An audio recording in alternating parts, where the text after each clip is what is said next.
There's a certain calm that comes from being at home. Not the kind of calm that's loud or exciting, but the kind that settles quietly in the background, like your mind finally exhaling. People who love staying at home are often misunderstood. They're labeled as antisocial, unmotivated, or disconnected from life. But psychologically speaking, the desire to stay home often has far less to do with avoidance and much more to do with regulation. Home is not just a place, it's a psychological environment. For many people, home represents a space where the nervous system can finally relax. Outside, the brain is constantly processing noise, social cues, expectations, micro decisions, and subtle pressures.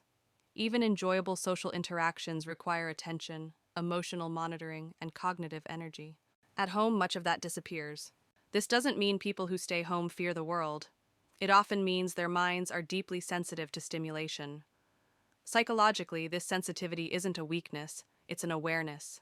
Their brains notice more, process more, and therefore need more intentional recovery. Staying home becomes a form of self-regulation.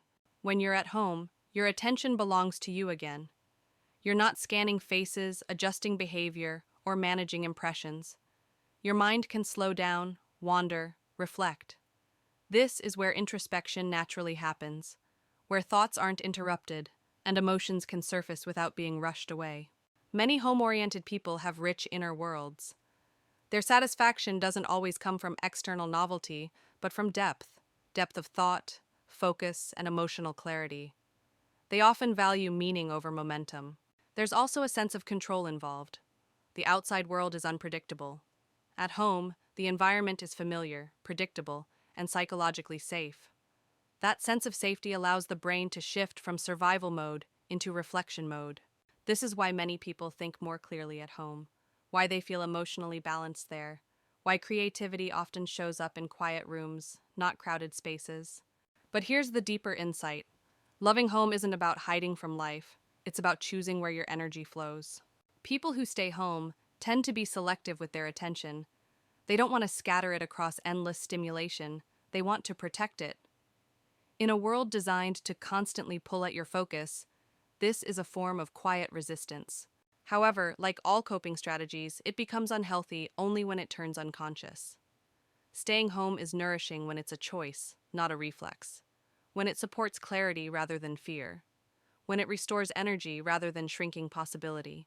The psychology here isn't about introversion versus extroversion, it's about awareness. About knowing what environments calm your mind, what drains you, and what allows you to hear yourself think. The real lesson isn't stay in or go out. It's learning to listen to your internal signals. Because the people who love staying at home are often doing something the world rarely encourages. They're paying attention to their energy, to their emotions, to the subtle difference between stimulation and fulfillment. And in that quiet attention, they're not avoiding life. They're understanding it. So the next time you choose to stay in, don't ask what you're missing out on outside. Ask what you're finally able to hear inside. That's where awareness begins.